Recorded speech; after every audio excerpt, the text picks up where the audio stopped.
there was a not a school boycott, a bus boycott that took place. And I found myself, I mean, I wasn't even aware or thinking of this, but as I look back, I found myself encouraging other people in primary school to be in the bus boycott. And so we boycotted the buses. Naturally, by the time I got to high school, I was ready to join the organization that my sister Charlene was already part of, the Congress of South African Students, COSAS. One of the things that shocked me at that time was listening to people who said we do not have schools. So that in particular was something that I think touched the compassionate part of myself. Only been a few of us that went to this National Congress. So we also had to share with other people what we'd heard up and down the coast. We traveled with people like Nasir Jaffa and Cameron Dugmore and Desmond Abrams. They drove us up to Saldanha Bay and all over the place. And so on a particular day in October, which I think was the 15th of October, 1985, I called our whole school into an assembly and had, well, actually before that, I was a prefect.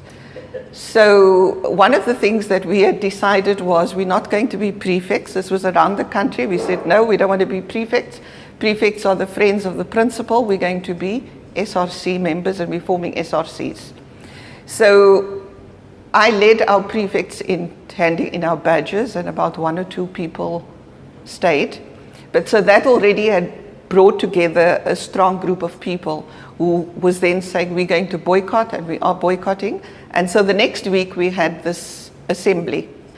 So I was addressing the school, and the next thing we knew, there was police. The police came onto the school property with the inspector, and they arrested me. They just sort of almost picked me up and frog marched me into a police van. And then they also arrested Raul Swart from South Peninsula, who was one of the leaders there, and obviously present, and they put Raul in a van. And then Raul's sister got very upset, Camilla, and she was younger than us. And so they took Camilla and threw her in the van too, and off they trotted us to Wynberg police station. And we stayed in Wynberg police station cells for 2 days, which was the practice at the time.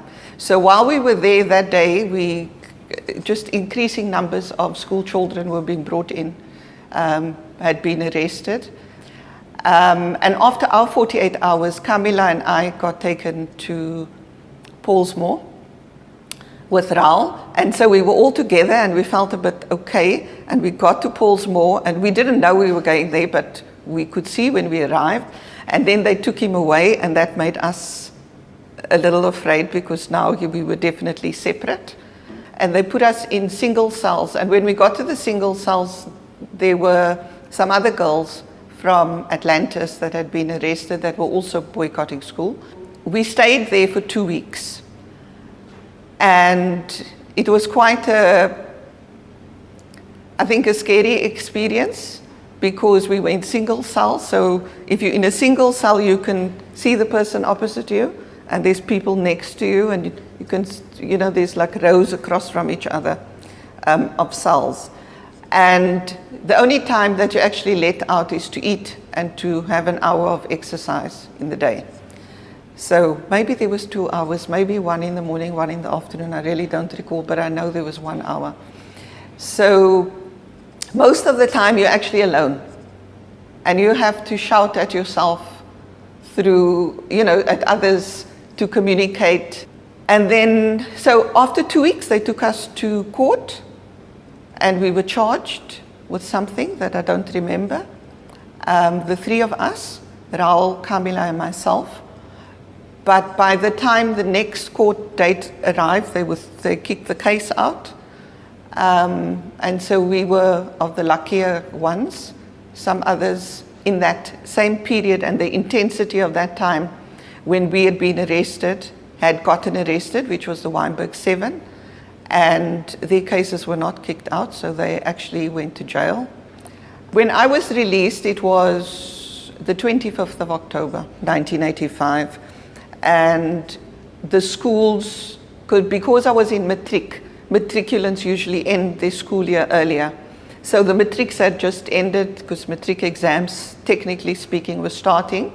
We decided nationally that there was a national boycott of school exams, and all matrics boycotted the matric exams. Some people wrote. And those of us who didn't write, we really took that very hard, that there were people that went and wrote. It felt like a personal betrayal when you knew them, when they were your family or your friends. And in my case, it really did feel like that because I was in prison and you thought that you should study for your exams. So it's something that is a very difficult part of the history that we also have to face, that people have made choices that we may have felt were not okay, and we'd have liked to see them make different choices, but we have to find our own peace with that story. So come the next year, so I go back to school. I say to my mommy, you can't send me back to that school. They had me arrested. And I begged her not to send me, so she didn't. Anyway, so I didn't go to a school. I just became a full-time organizer of COSAS, organizing students to boycott again in 1986. And then on the 16th of June, 1986, by this point, our country, it wasn't just school boycotts, there was boycotting of everything that was happening. There was strikes by workers and an endless amount of protest against the apartheid regime. 1986, the 16th of June, was going to be a big day for us because it was the day that we remember the Soweto uprisings of 1976, 10-year anniversary.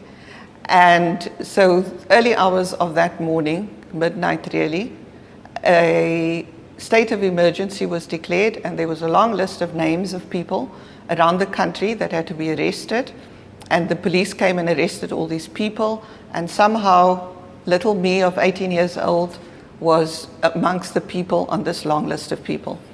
So my parents tell the story of they woke up hearing, there was bright lights shining on the house and knocking, and they actually thought that the police were there for my eldest sister, but eventually they had to open the door. They didn't want to, they didn't know what to do.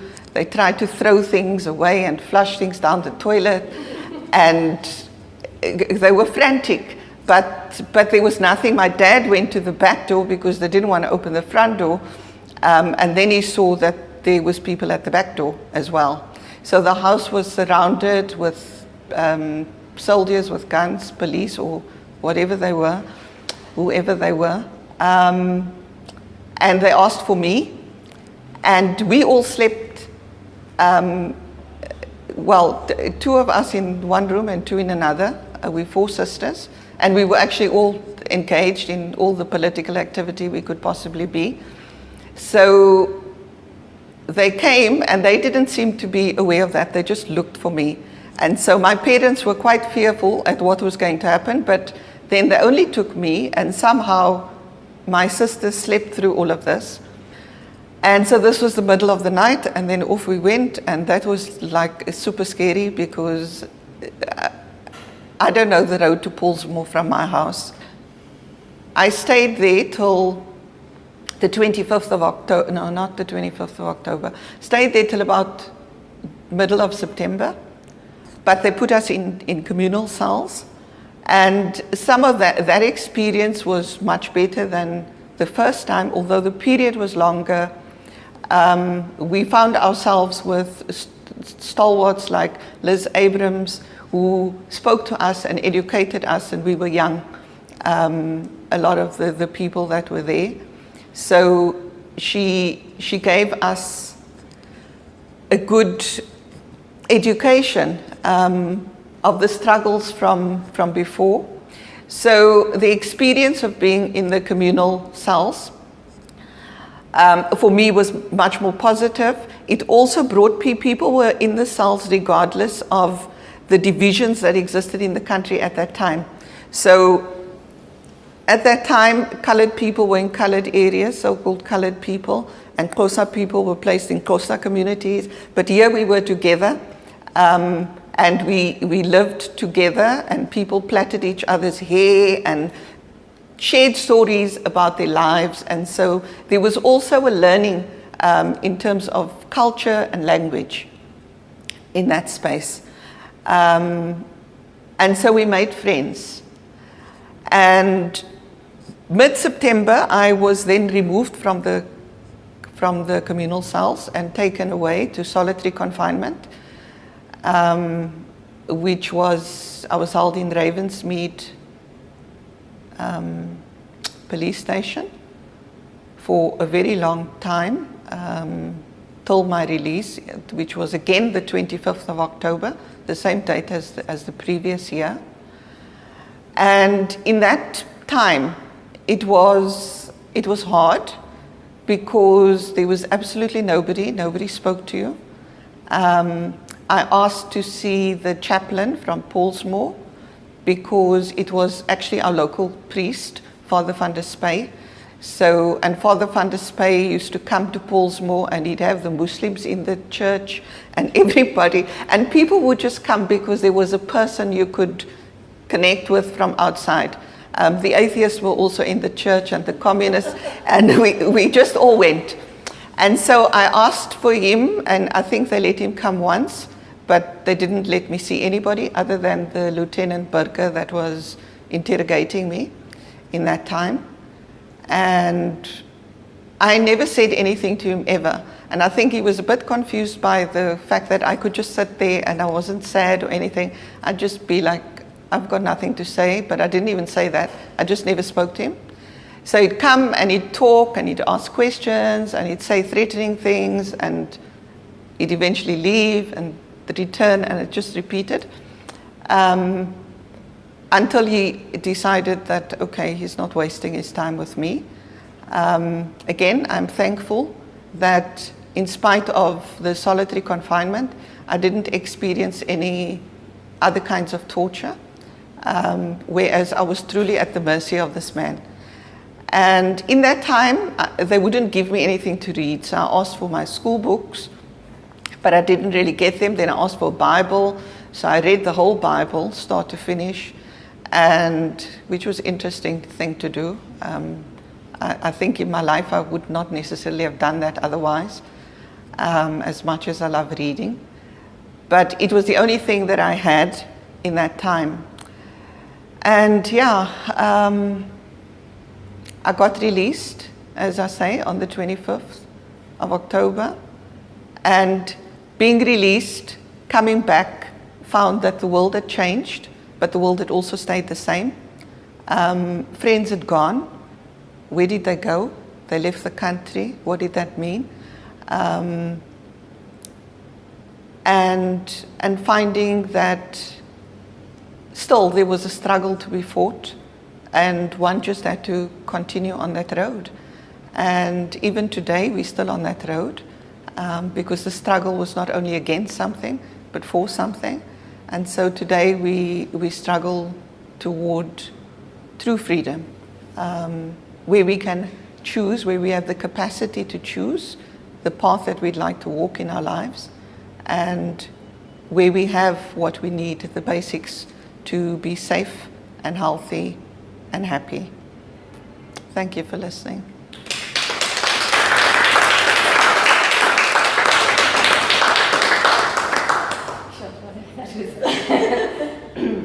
That was an incredible, I mean, just a small snippet of your life, but that was incredible. Thank you so much for sharing that with us. My question is, when did you get down to finishing your matric? Oh, I did. It was a long story. Okay. A very long one. But you did. And I did, and I was a mommy already. Oh, wow. Okay. And yes, and I got a degree. I think that's that deserves another.